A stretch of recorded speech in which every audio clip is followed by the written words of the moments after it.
welcome to Nourishing the Mother, where inspired women talk about the journey of motherhood through the common thread of parenting, relationship, and sexuality as a path to consciousness. We ask, in what ways can we show up more fully, live more meaningfully, parent more wholly, and love more unconditionally? How can we mine the wisdom from the experiences of our lives and expand into those challenges? If you are here, you care about paving a path of conscious and intentional motherhood, connected with yourself and your gifts, and also illuminating your children in theirs, so we may raise more whole humans who can impact this world in a more humane way. And if you feel like giving a little back to this free content, please become a patron of the show and receive extra member benefits for less than a coffee a month. Or you can leave a review on iTunes and Facebook, all of which helps the podcast keep going and reach more mamas who need this type of tonic for the soul. Head on over to patreon.com/NTM podcast to find out more. We are Julie Tenner and Bridget Wood, and we are so grateful you're here.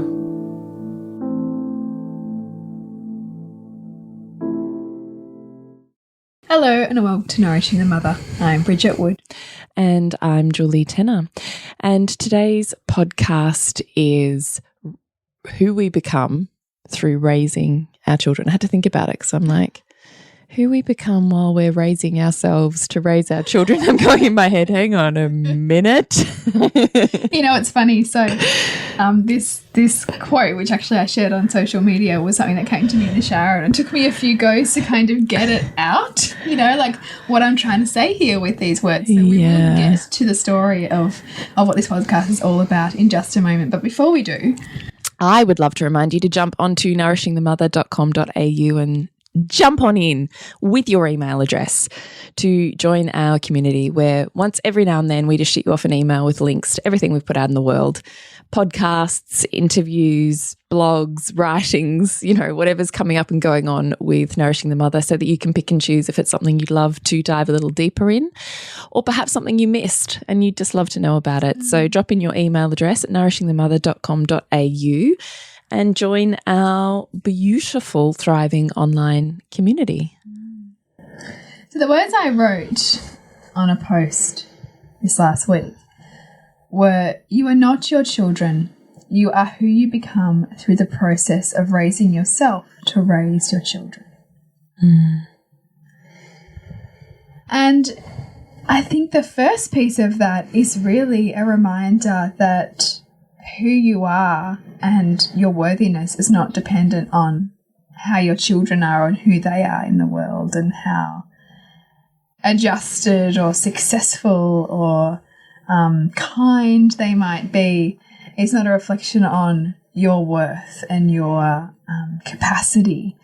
And then the second piece is a reminder for all of us that we are constantly in a process of becoming more of ourselves and shedding more layers and injected beliefs and illusions of who we think we are when we show up in conscious ways to raise our children. Because the very process of raising our children involves raising ourselves, because we're called to reparent parts of ourselves, and we're called to face the parts of ourselves that our children bring up for us that we are seeking to grow through. Look, that's certainly the lens that we continue to come back to, isn't it? Is that ultimately, can you really call it conscious parenting if you stop your focus on your child? Because I don't think, and you don't think, that you can, because consciousness is far bigger than the one and is always reflective of the self, because the entire world is a facet and a mirror of all other parts that animate it. So particularly the children that we have within our family that we've either ourselves given birth to, or honestly even not, the meeting of souls and the family dynamic is such that whatever is repressed, whether it's biologic or just part of the function of the family, will be expressed. It's a system. You can take the same theory and apply it to workplaces. Any kind of system's going to have a composition of different parts to make the whole. So whether it's biologic or not, you're still going to have expressions and repressions to make that whole system function. Yeah, exactly, which I just love the whole concept. So it also rests upon the theory that we need to stop doing to the other or trying to change the other, because the moment we recognize that this very painful or disturbing or uncomfortable thing that is happening is orchestrated for our growth. Now, I say to women in Queen School all the time is forget the thing, forget the human, forget the setup, forget the external, like just forget the whole thing. It's really not even, it's less than secondary to the fact that you are feeling, thinking, experiencing, blah, blah, blah. This whole world is orchestrated to bring your awareness to the self that needs growth. So forget the form. The form is irrelevant. It doesn't matter whether it was he said this or she did that or I can't tolerate, like forget the form. Whatever the external stimulant is, like whatever form it comes in, it's still for you and for your growth. Right. That part of you. And the moment you stop fighting reality and you go, oh, this. I've been here before. That's what it's pointing me to. Oh, this. Right. So actually there's stuff for me to be with here. There's areas for me to grow and stretch. The moment you actually do that, the fight disappears. So the rejection of other tends to melt away, which tends to actually deconstruct a sense of perhaps what would have been more, and you actually instantaneously gain a sense of peace that you're searching for by the other having to change. And the moment you change, the way you see the world changes, what you see in others changes, and therefore who they are changes.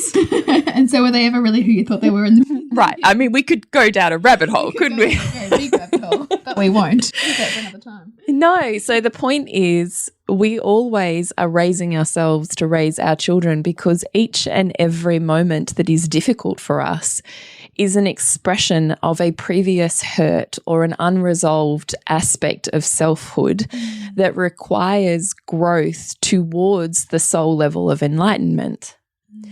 We need our human form to experience the depth of emotion, or else we're in a state of non-attachment oneness.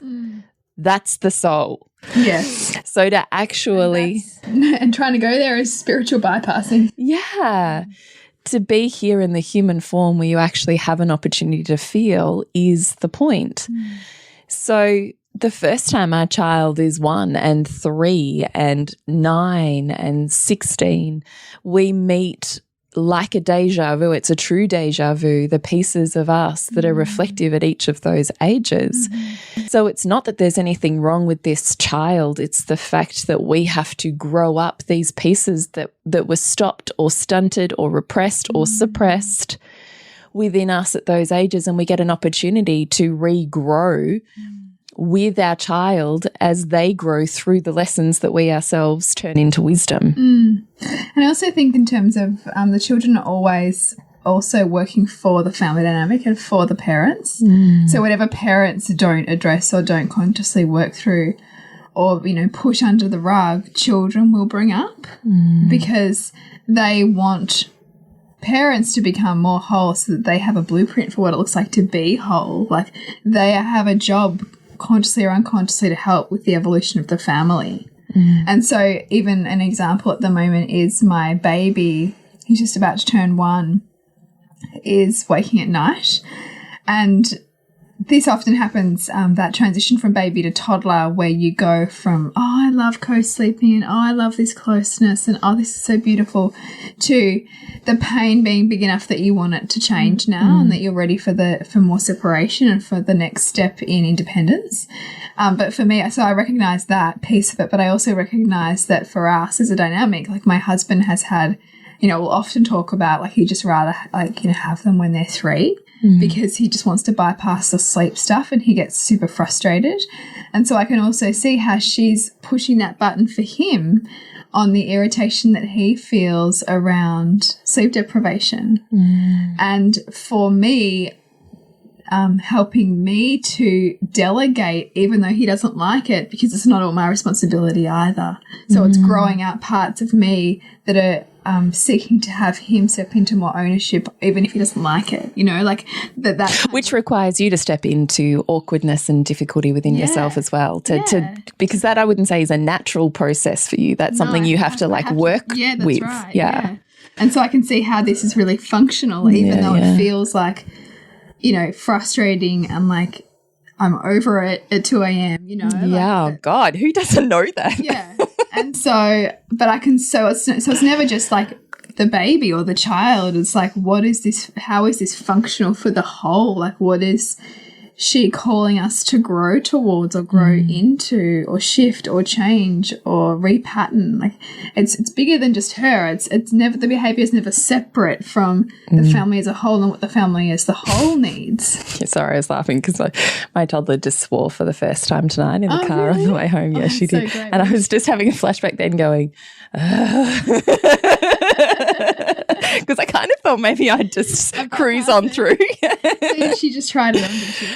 Oh, well, actually, funnily enough, we were in the car and they had the inner, you know, the inside light on, but it was dark, so we needed to switch it off to drive the car. So Nick says, "Oh, Jade, can you flick the light off?" So Jane flicks it off and Gwen turns around and she goes, "The dark is fucked." So I was listening to you just then going, wholeness. So did you almost say anything? Oh, look, I was like, because the kids know I'm like, don't encourage her. So Jade's like, Jade's like sitting there like trying so hard.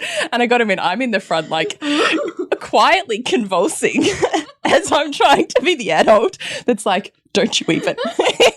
You know? So good. The dark is fucked. That's the best. I love it. I actually love it when each child goes through that stage. And we got home and Nick goes, And I went, yeah, I know. It's me. My husband has a pretty low tolerance for the fact that I'm clearly responsible for when that happens. For that stage. Me too. Very much my own. Anyway, we digress, but not really. Well, I just brought it up because I was like, it's so perfect because I actually think sometimes they're more connected to soul than to human when they're super little, I often think. They are. And the things that they're able to channel, like I often feel like sometimes it feels like God's speaking to me through my children. Wouldn't it be amazing to just like spend like a week, like just having a notepad nearby and just like jotting down every sentence or every like message from life or from God that comes out of, you know, the under threes or the under fours, because it's totally really powerful. I really think that, and then what you're thinking about as like just before they said it. Yeah. And like what's the message back? Yeah. It's like a cool exercise. We should do that in Soul Driven Motherhood or something. Yeah, it is a cool exercise actually because I do think, like I often think, oh, well, the universe speaks through feeling or imagery or, you know, universal language. But in actual fact, you know, I just think often those little people are so ridiculously soulful that they just, you know, they're just like the smiling Buddha who, you know, says nothing and knows everything and, you know. Yeah. Or the super enlightened, you know, Buddhists who are like, everything can be known by the beat of a cricket's wing.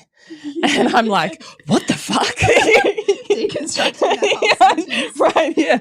But that's something like a toddler would say. Yeah. And I often think, you know, we think that they're these tiny, hapless, helpless. They're so not. They're so not. I do wonder if there was at some point, like, in our history where that lie was created.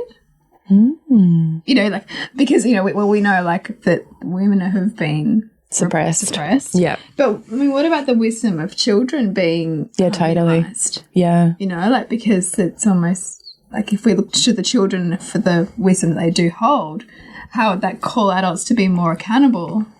You know, like, I don't know, there's maybe something in that. I don't know about that, but I do wonder. It's a really interesting thought.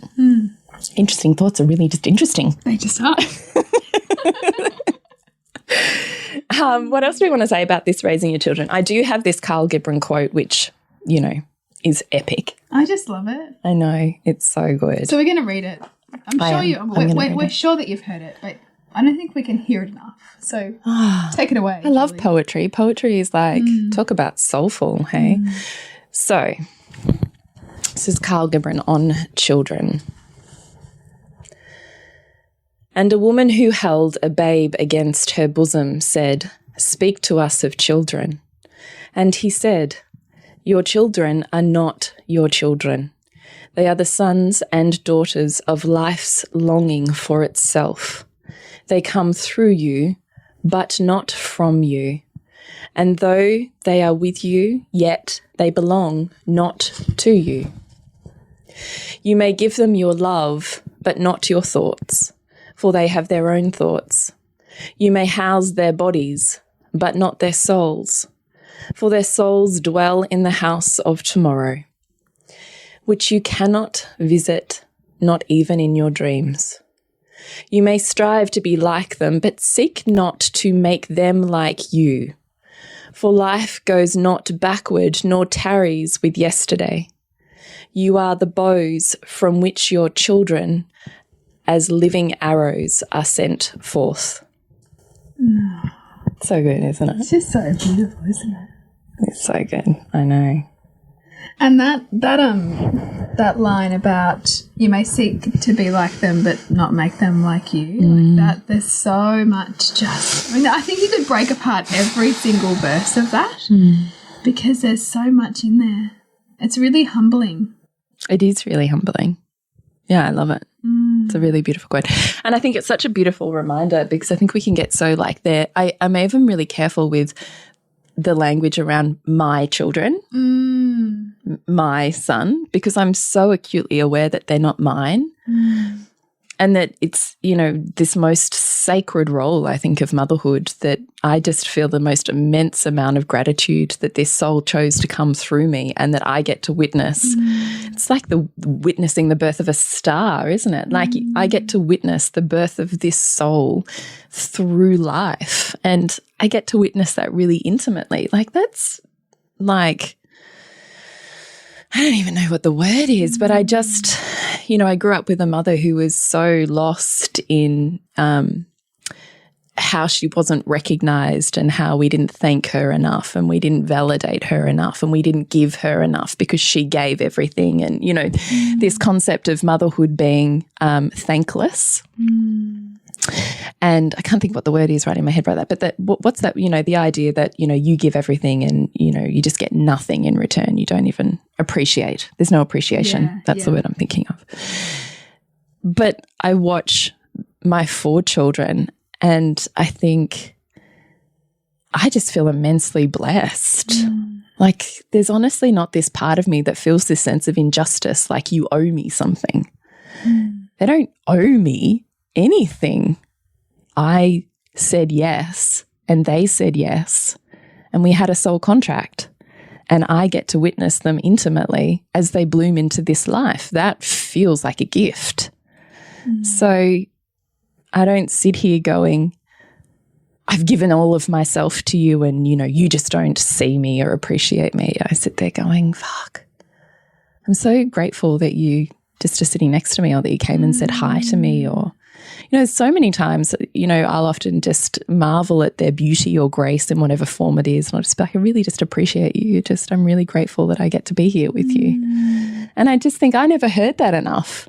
And as a soul, it just feels like a truth. I always think about like that. That's one thing that I say to my kids every night before they go to bed is I'm so grateful to be your mum. Because even so, because whatever has happened through the day and whenever I've been if I've ever been short-tempered or haven't had the spaciousness for them, if they go to bed knowing that I'm grateful for the role I play in raising them, like that's pretty profound. Like to have that sense of I'm wanted. Yeah. But I mean, I'd say that there's moments though where I wrestle with that whole giving of self, like, and I think that's potentially part of my mother's story as well. Was I think for her, being the youngest of 12 and not feeling like she had a mother, and then potentially over-mothering and then breeding resentment from over-mothering. And then I can feel aspects of that. But then for me, that's a feedback of making sure that I'm not... That you're in integrity. That I'm in integrity, and that I'm also doing the handing over of skills like you talk about with my children, and not doing more things for them than are necessary for them to thrive. Because I also think that that's actually limiting if we're constantly over-mothering, right? Limiting for them, limiting for us. I think it's super limiting. I always think this whole point of the graciousness that we have to raise these humans is really just, I feel like it's that equipping them just to be what they need to be in this world. It's like any form of leadership, isn't it? Like, how do I equip you in such a way that I make myself obsolete?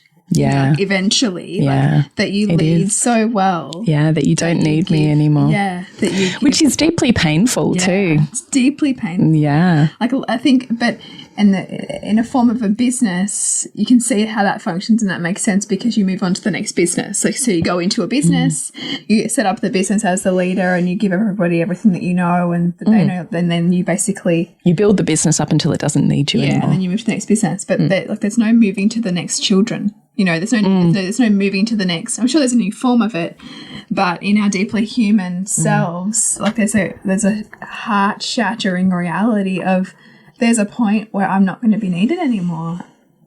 It's like I said to a friend today at this playground that you and I were at yesterday. I said there's going to be a time where we're not going to even like need to be in this space. Yeah. Like when my youngest is like 10 or 12, they're going to be too cool for the playground, and this won't even be a reality in my life. And that's happening all of the time in motherhood, and all of the time we're not even aware of the things and the stages that we're letting go of and the places that we frequent and the realities that we face, that we're slowly actually growing out of them all of the time. It's really true. Which is the bittersweetness of it, right? Like, it's that reminder of like it's fleeting. Yeah, it is. But I think it's beautiful to have those visions and reminders, because when you're in the long haul, it can feel like a really long time. Yeah, particularly when you're in the sleep deprivation, you know, where everything feels like hard. Definitely. What can you do without proper sleep? It's brutal. Yeah. It is. Yeah. You and I both coming off the back of like a shitty week of sleep. Yeah. With babies and toddlers. Yeah, yeah. I'm definitely doing that. Who are you in the process of that, you know? And we've done that process of she was sleeping really well until we transitioned her at the start of the year, or I toilet trained her. And when she started toilet training, it was that developmental leap that she started waking up again. So it was like her brain was activating, and so she was waking up again. So we probably went through, when she was toilet training, about 3 weeks of just the shittiest, most horrendous nights, and she'd wet her bed, and you know, it was all just messy. And then she went back to sleeping through the night, and then every time she has a developmental leap, she would wet her bed for a week, and then it would end. So probably, you know, once every 6 weeks or so, she's had a week of wetting her bed, and I can completely correlate that to a growth spurt or a developmental spurt. Yeah. And then we just have those, you know, umbrella sheets and whatever. So I just whip those off. But I'd gotten into a habit because I knew that she could potentially, and she toilet trained at night, like a week after she day trained. So it was all like super quick, and I kind of wasn't totally ready for it. So, but because I was like aware she could, so when she was waking up at night, I was like, come on, we'll go have a try. So that in my head, I'm future-proofing me having to get up later to a wet baby, and, you know, it all gets way harder, and she probably ends up in bed with me, and that's horrendous.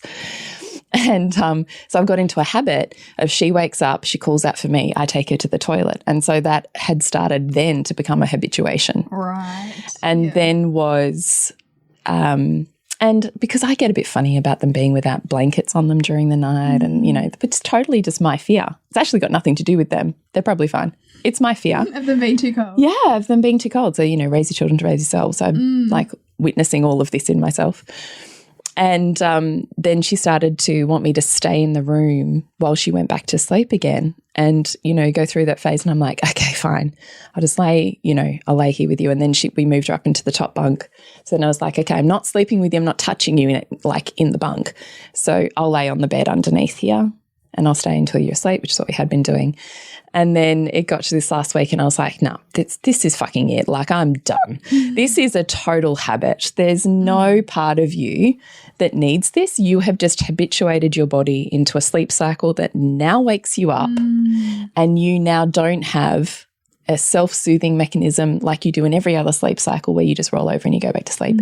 You wake up, Mom, and then it's like this whole thing. And you're just there, just like it's like a well, it was getting annoying. It was getting really, I was just like, I just cannot keep getting up twice a night, every night.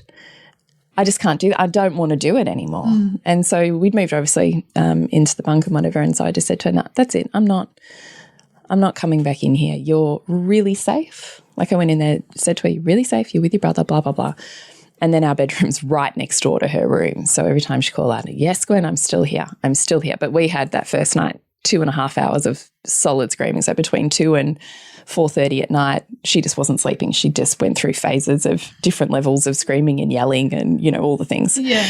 But because she's my fourth, I'm fully aware that there's no habit at all ever with any of my 4 children that we haven't changed within 3 days. Yeah. But there has to be a solid commitment. If I waver, it strings it out. You have to be like a 110% solid, like unwavering. It's just, this is now, well, you just have to be, I just think you have to give them boundaries that they then know how to play in. Yeah. If the boundaries are flimsy, it creates anxiety and they then don't know how to be or where they are and there is no safety net. You have to create nervous system safety by giving really clear boundaries. Boundaries can be given with love. Boundaries don't mean hard ass. But for me, presence does not equal proximity because I'm perfectly capable of energetically still holding her space, really congruent on the fact she's completely safe and centered. We're still communicating with her. She has her brother in her room. The doors are all open. There's nothing that she can't be with in that space. And if she needs to cry, then that's great because I'm her control pattern. So every night when I'm doing what she wants me to do, I'm preventing all of these feelings from coming out. So my son's getting annoyed at her. He's like, Glenn, go to sleep. And I'm like, Heath, she's getting feelings out. She needs to get them out. This is like the most horrendous night. But I also know that the first night's the hardest. And then each night, whatever we've done, has gotten less and less and less. So that was 2 nights ago. Last night she didn't wake up at all. That's so good. Took me one night. It's true of night week. One night. So good. Yes, it was 2.5 hours, but it's done now. The fact that you know that it's just staying with it. It's just boundaries and congruence and saying, okay, so this is all of the gunk and the stuff that's been waking you up and that by virtue of overly loving you in these moments, I've kept stuck in there. So let's move that distance a little bit further and stretch it a little bit wider and let's get it out because I can hold you from, we're seriously, 1.5 meters, 2 meters from her. Like it's like we're not talking like, 2 flights of stairs and, the other end of a mansion. Doors, like 2 meters away from her. So I find that quite easy to be really comfortable in. I guess if my bedroom was further away, I'd probably just set up a bed outside her room and I'd just be like, I'm right here. But my kids don't get out of bed. Bed is bed. You stay in bed. Yes. So anyway, it took us one night and last night she slept through. So amazing. So good. It's just congruence. Yeah, and I mean, I think about that and I think about when I've night weaned my kids or when I've had a hell sleep journey with Sylvie. And yeah, you really did, didn't you? And teaching, she's kind of going through her own stuff at the moment, like with nightmares and things. But certainly that whole creating safety and stepping it out and really being 100% congruent in your own. And we say this with our coaching clients too. Like if you're wavering in any way or feeling guilty or feeling like you're letting them down or, any of that stuff, like that's where it's going to just draw out because they can feel your incongruence. They can feel that there's a part of you that's not 100%. There's an instability which leaves room for anxiety. Yeah, and that they're pushing that button for you to get you more congruent so that they can feel safer to change the thing. Yeah. Yeah. We've totally deviated off our topic. I don't even know how we got onto that, but I'm sure people will find it interesting. If you similarly have challenges with, night waking or... But it is still a process. Like me, this is me as a fourth-time mum. I'm really good with it. I feel really comfortable. It does not damage our connection. Yeah. We're still uber connected, even though I'm, 2 meters away from her. Super connected. But you, baby number 1 or 2, would never have done it. No, this is what I was going to say. Yeah, would never, couldn't have conceived of it. Though I think I said to you, I do remember. Did I say this to you? I do remember my eldest being he was 3 or something, and he was waking. I remember one night being so dog tired, and I just later I was like, oh my God, go the fuck to sleep. I was like this, and he just went bang off to sleep. And I do often reflect on the irony of that. I would never, ever in my waking conscious moments have sworn at him, kept myself on a super coiled leash. And the moment that I'm completely unconscious, he does the thing that I want him to do. It's release it. So ironic, isn't it? Funny, isn't it? So no, so raising yourself to raise your children. I've raised the 1-year-old and the 2-year-old in me 4 times.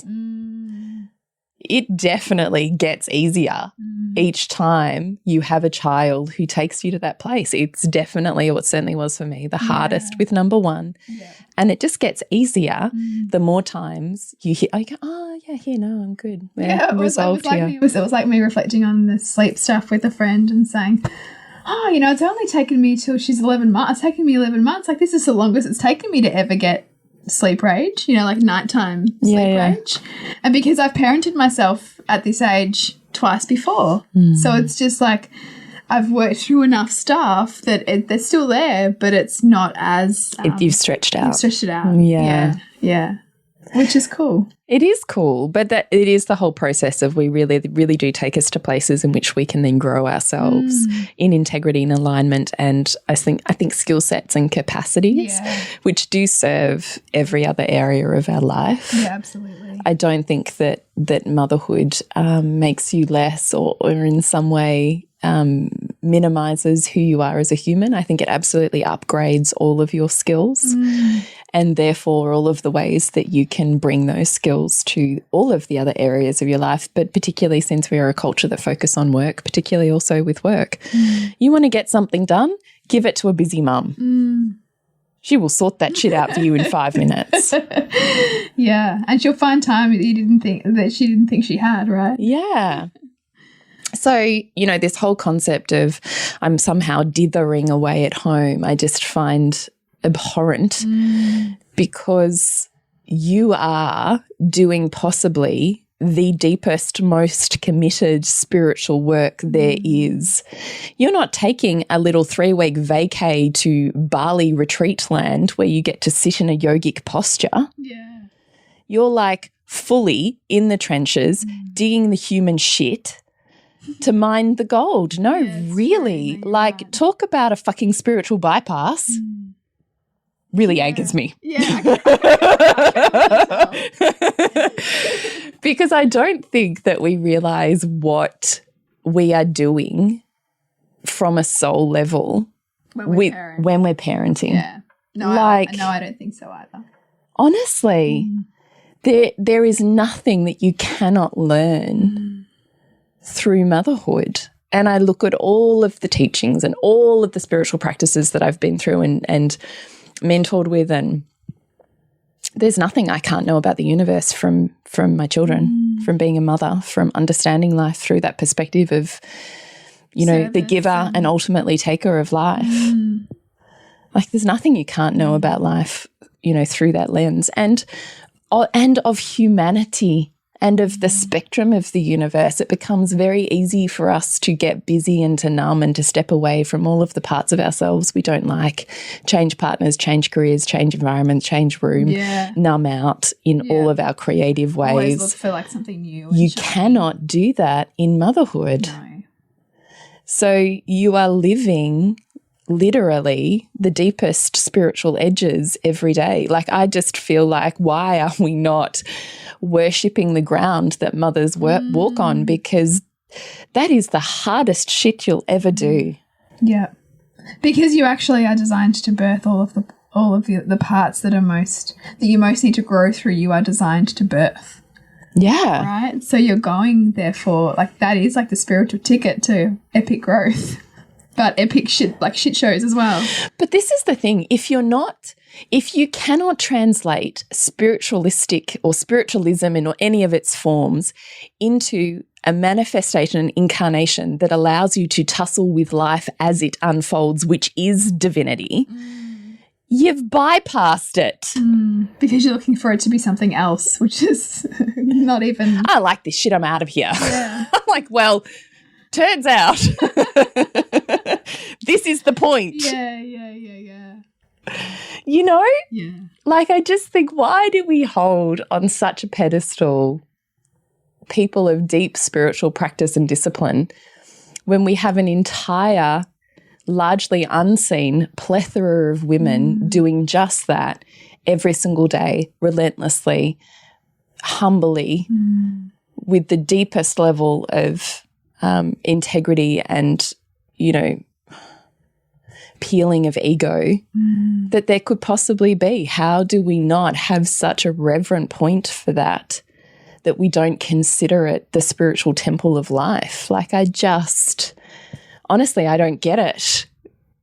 I honestly, like, it perplexes me. And I don't have any answers on that either. I mean, like, we have our theories on it. And in fact, this is actually, this is the vein of our discussions and our deepening insights where we're going to take things in soul-driven motherhood in June, actually, is the value or potentially lack of value on motherhood and mothering culturally because of, you know, more dominant patriarchal systems and more career-oriented focuses of society, which are all about your worth is determined by how much you show up in the world visibly and in society. And, you know, the impact of that has on us as mothers or as women who define ourselves as mothers.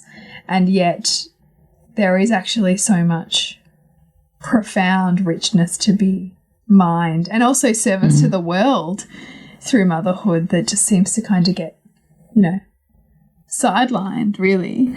Yeah. Yeah, it does.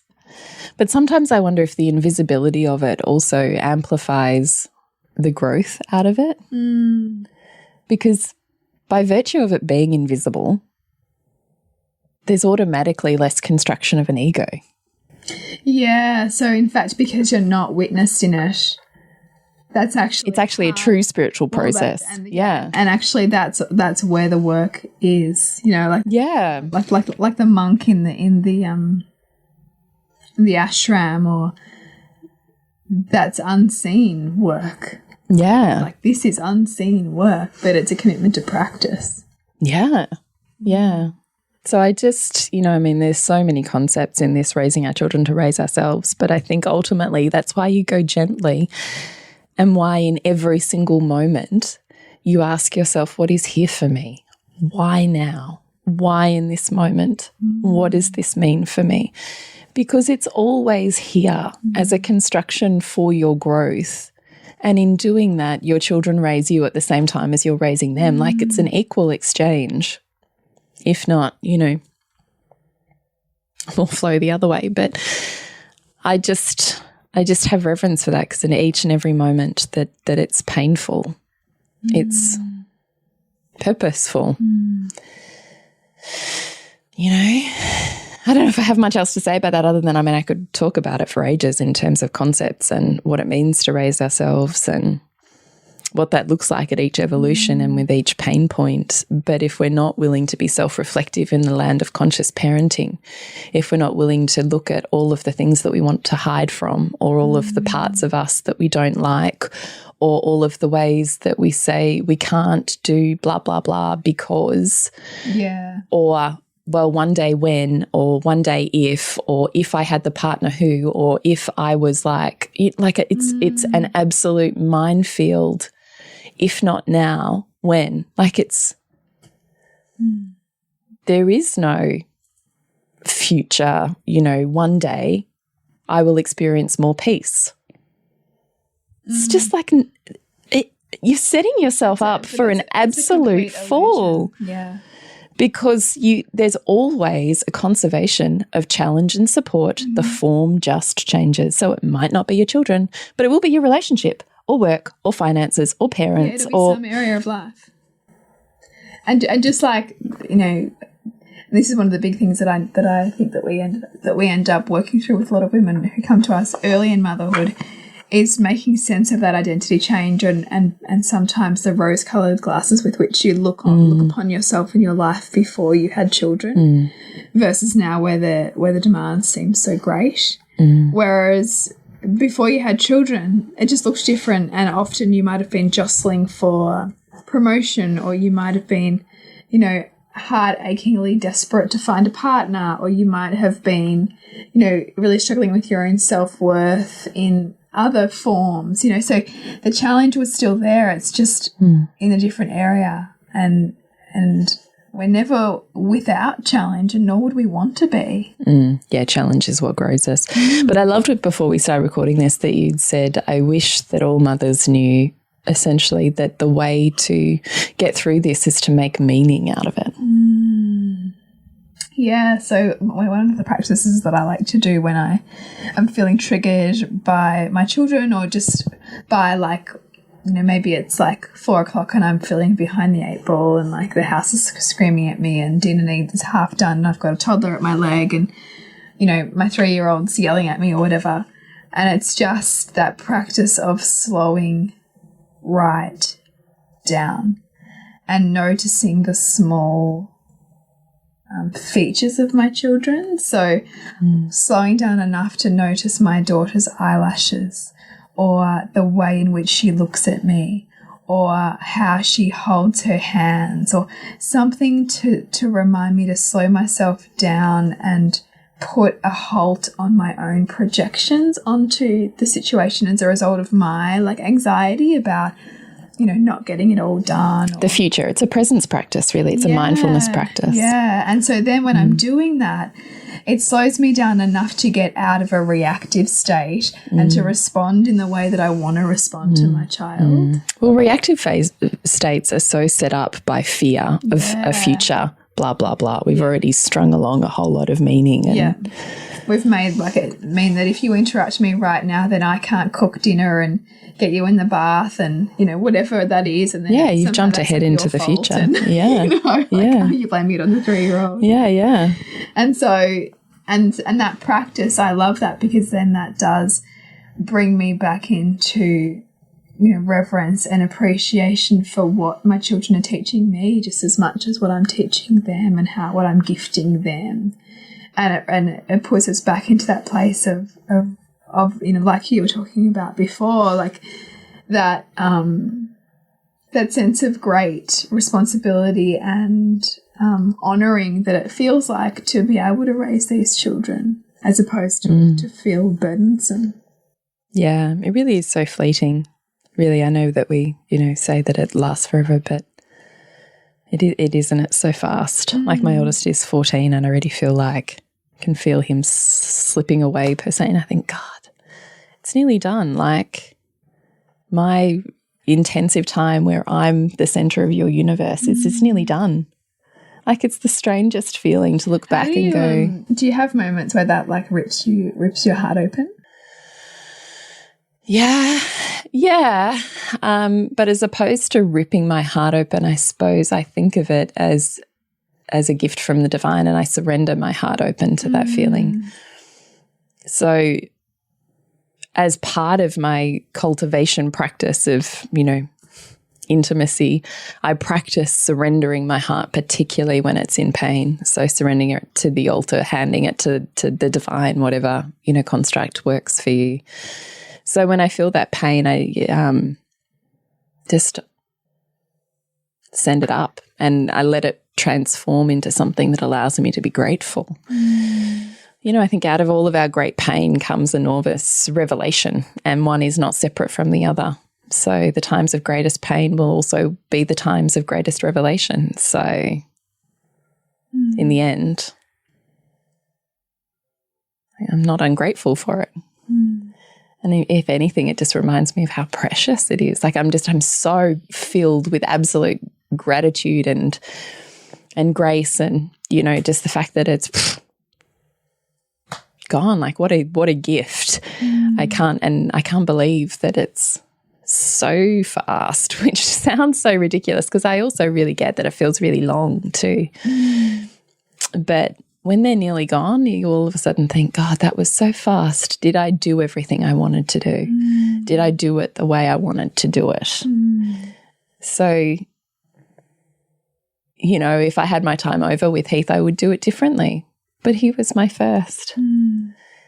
But having such a big age gap also allows me, I think, that constant reminder on it does definitely change the way that I parent day to day with super younger kids. So have I done everything I wanted to do with number 3 and 4?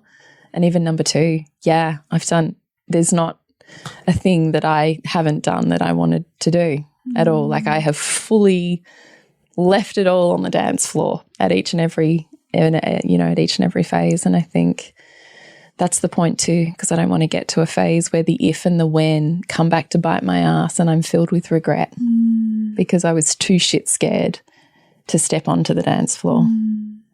You know? Yeah, I do. It's beautiful. So, yeah, we've like so deviated. We have not remotely spoken about the topic. Forgotten about what we were like actually talking about. I know.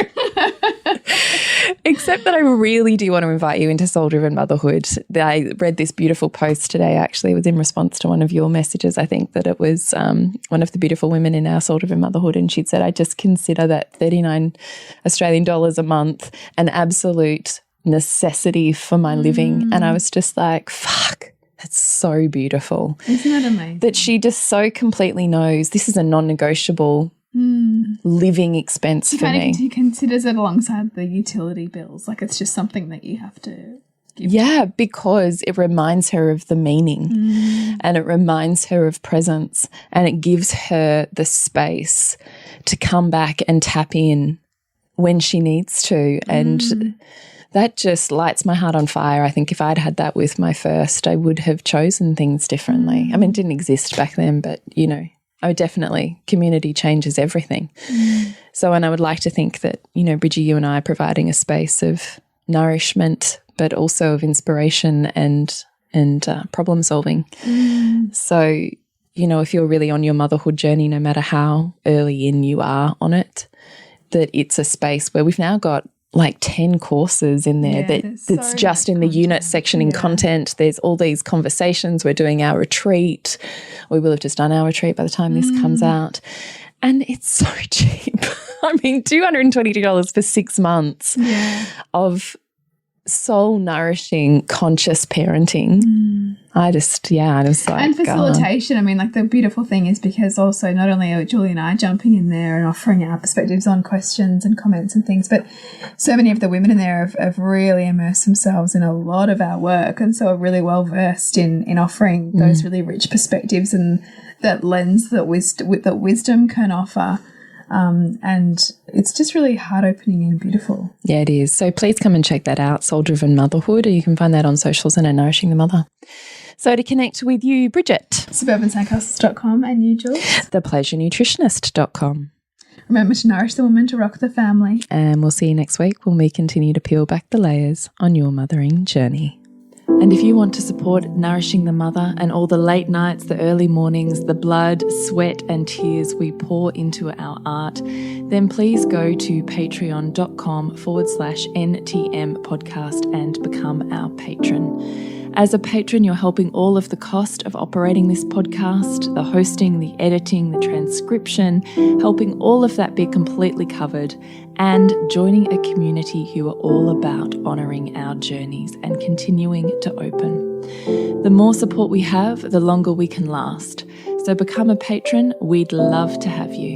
Go to patreon.com/NTM podcast. We literally couldn't do this without you. Thank you so much for listening, and please share this podcast with anyone you think it would be medicine for.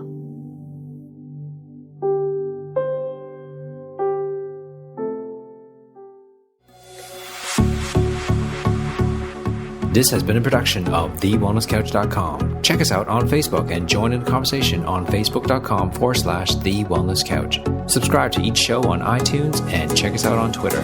The Wellness Couch, streaming wellness into your lives. Whilst the Wellness Couch presenter endeavor to provide accurate and helpful information to their listeners, these podcasts cannot take into account individual circumstances and are not intended to be a substitute for health and medical advice from a qualified health professional. You should always seek the advice of a qualified health professional before acting on any of the information provided by any of the Wellness Couch podcasts.